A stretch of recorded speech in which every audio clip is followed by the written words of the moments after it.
एक दिन मित्रसेन नाम का एक व्यक्ति राजा के दरबार में आया और महाराज को प्रणाम करके कहने लगा, महाराज, आप मुझे अपनी सेवा में रख लीजिए। आप जो भी कहेंगे मैं वो करने को तैयार हूँ। तुम्हारे अंदर कोई गुण अच्छा हो तो बताओ।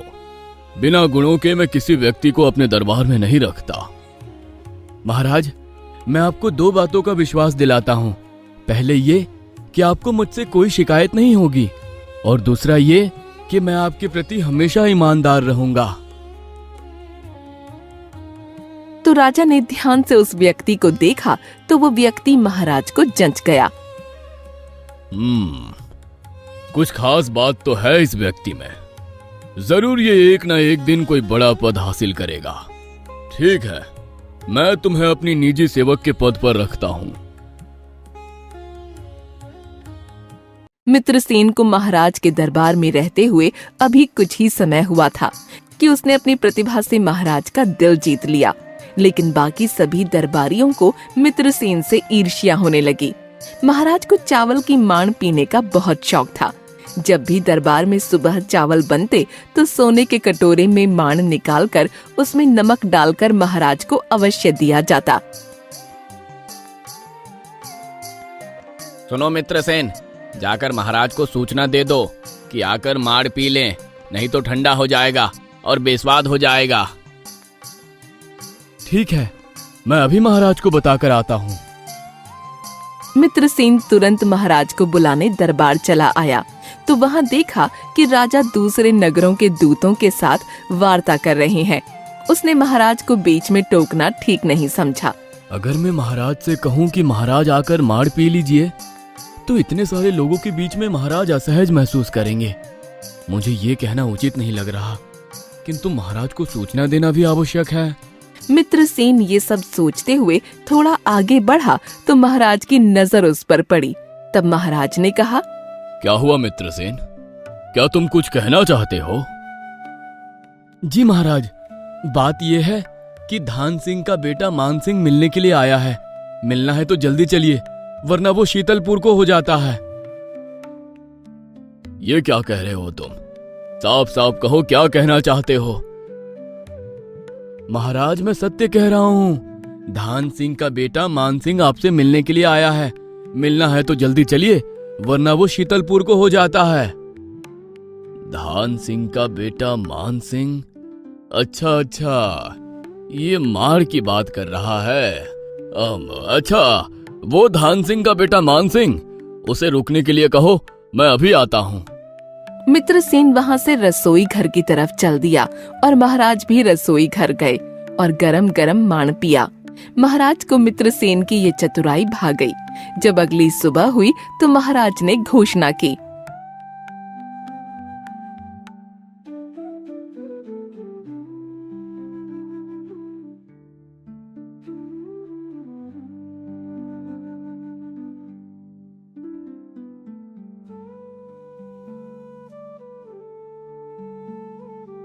सभी दरबारी से दरखास्त है कि मेरी बात ध्यान से सुने।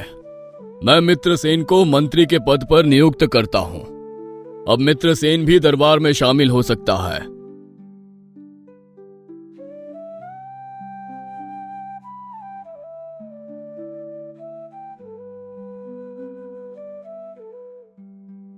महाराज ने ये कैसी घोषणा की है? अब ये गंवार व्यक्ति हमारे साथ दरबार में बैठेगा?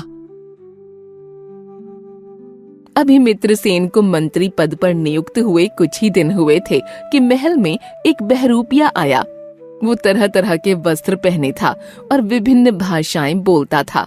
वो जहाँ की भाषा बोलता वहीं का रहने वाला मालूम पड़ता।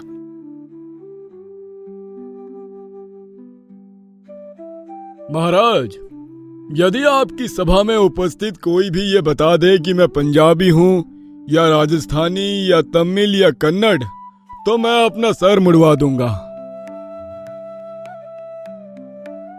और यदि ये कोई बता ना सका तो आपकी सभा में उपस्थित सभी व्यक्तियों से मैं एक एक स्वर्ण मुद्रा लूंगा।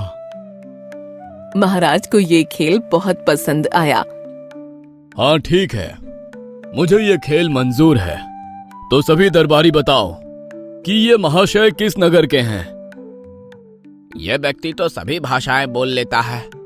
ये बताना तो बहुत मुश्किल लगता है कि ये किस नगर का है। हाँ भाई, सही कह रहे हो। इसके कपड़े व रंग रूप से भी नहीं पता चला कि ये किस नगर का है। दरबार में चारों तरफ कानाफूसी होने लगी। तभी मित्रसेन ने कहा, महाराज, यदि बहरूपी महाशय हमें एक दिन का समय दें तो बहुत अच्छा होगा। मैं कल अवश्य बता दूंगा कि ये महाशय किस प्रदेश के निवासी हैं। ठीक है, मुझे ये मंजूर है। मैं एक दिन का समय देता हूँ। उस बहरूपिये की रात गुजारने की व्यवस्था दरबार में ही कर दी गई। सभी सोने चले गए। जब सुबह सभा लगी तो सभी पुनः एकत्रित हुए।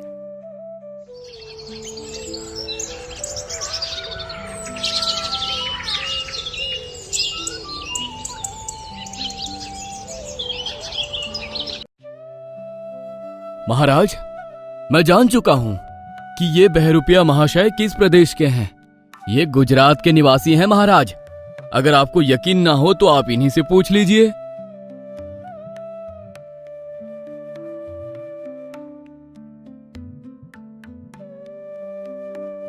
क्या मित्रसेन ठीक कहता है? क्या तुम सचमुच गुजराती हो? जी महाराज, ये व्यक्ति ठीक बोल रहा है। मित्रसेन, तुमने ये कैसे पता लगाया कि ये गुजराती हैं? महाराज, ये जानना बहुत आसान था। मनुष्य क्यों ना कितनी भी भाषाएं जानता हो, लेकिन जब कोई संकट आता है या कोई बात अचानक से याद आ जाती है तो मनुष्य हमेशा अपनी ही भाषा बोलता है। इस बात का क्या मतलब है मित्रसेन? महाराज, इन महाशय के साथ भी कुछ ऐसा ही हुआ कल रात। जब ये सो रहे थे तो मैं इनके कक्ष में गया और एक डंडे से इन पर वार करने का प्रयास किया तो इन्होंने बोला सूछ है। इसका मतलब था कौन है। इनकी बात सुनकर मैं जान गया कि ये गुजराती बोल रहे हैं, इसीलिए ये गुजरात से हैं।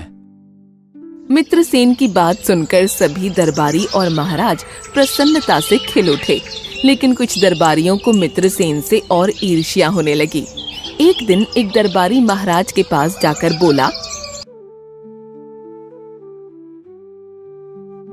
महाराज, आप मित्रसेन को जितना योग्य समझते हैं वो वैसा नहीं है। वो आपके भरोसे के लायक नहीं।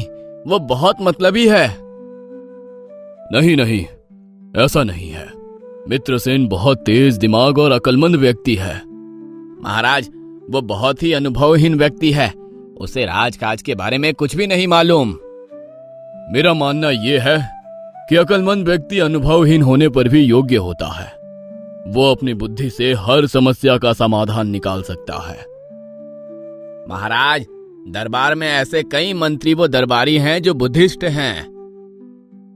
ठीक है महामंत्री जी, आप जिन जिन लोगों को योग्य समझते हैं उन्हें बुलाइए। हम मित्रसेन के साथ सबकी परीक्षा लेंगे।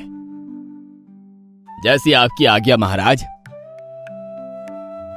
ये कहकर प्रधानमंत्री जी वहां से चले गए और अगले दिन अपने 2 होशियार मंत्रियों को लेकर सभा में उपस्थित हुए। वहां पर मित्रसेन भी उपस्थित थे। मित्रसेन, आपको और 2 मंत्रियों को 10 कांस्य के सिक्के दिए जाएंगे। इन सिक्कों के बदले आपको 100 सोने के सिक्के लेकर आने हैं। क्या आपको ये मंजूर है? जी हुजूर, हमें मंजूर है। जी हुजूर, हमें भी मंजूर है। महाराज ने दोनों मंत्रियों और मित्रसेन को 10-10 कांस्य के सिक्के दिलवा दिए, जिसे लेकर सभी अलग अलग नगरों में चले गए। मित्रसेन बहुत धनी लोगों की नगरी में गया। वहां पर उसने 2 खूंटे और एक लंबी रस्सी खरीद ली।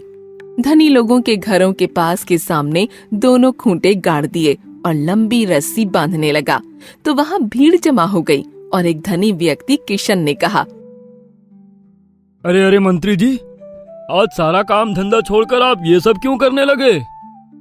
क्या बताऊं सौदागर भाई, महाराज का सख्त आदेश है कि जिन भी लोगों ने गैर कानूनी तरीके से मकान बनाए हैं उनके सामने ऐसी रस्सी बांध दी जाए।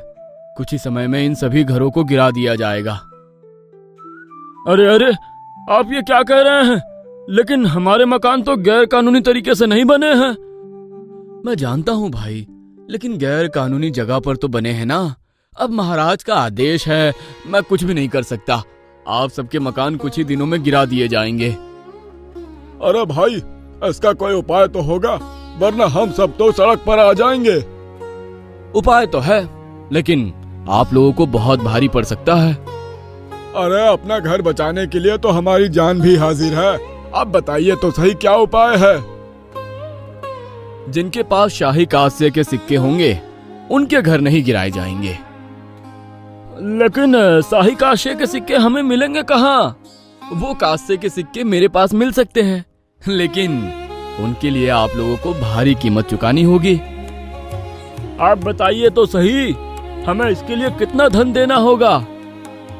एक कांस्य के सिक्के के बदले 10 सोने के सिक्के। हमें कोई आपत्ति नहीं है, हम एक कांस्य के सिक्के के बदले 10 सोने के सिक्के देने के लिए तैयार हैं। मित्रसेन ने वो कांस्य के सिक्के उन धनी लोगों में बांट दिए और उनसे 10-10 सोने के सिक्के इकट्ठे करके महल की ओर चल दिया। कुछ ही दूरी की यात्रा तय करके वो महल जा पहुंचा और महाराज के सामने उपस्थित हुआ। तब तक वो दोनों अन्य मंत्री भी महल पहुंच चुके थे।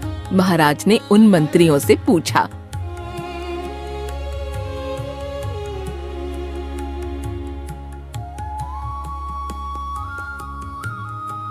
कहिए मंत्री जी, समय अवधि तो पूरी हो गई है, क्या आप 100 सोने के सिक्के लेकर उपस्थित हुए हैं? अब महाराज, हमने कांस्य के सिक्कों को सोने के सिक्कों के बदले बहुत बेचने की कोशिश की, लेकिन सभी ने ये कहकर मना कर दिया कि ये कांस्य के सिक्के मेरे किसी काम के नहीं। अर्थात तुम एक भी सोने का सिक्का लेकर नहीं लौटे हो? जी महाराज। तुम कहो मित्र से, क्या तुम भी खाली हाथ लौट कर आए हो? नहीं महाराज, मैं पूरे 100 सोने के सिक्के लेकर लौटा हूँ। क्या तुम सच कह रहे हो? जरा हमें भी तो बताओ, तुमने ये कारनामा कैसे किया? मित्रसेन ने धनी लोगों के बीच हुई सारी बात महाराज को सुनाई तो महाराज हंसते हुए कहने लगे, देखा महामंत्री जी, मैंने कहा था ना कि अक्लमंद व्यक्ति अनुभवहीन होने पर भी योग्य होता है। मित्रसेन की सूझबूझ ने सभी दरबारियों का दिल जीत लिया। सभी दरबारी एक साथ तालियां बजाने लगे।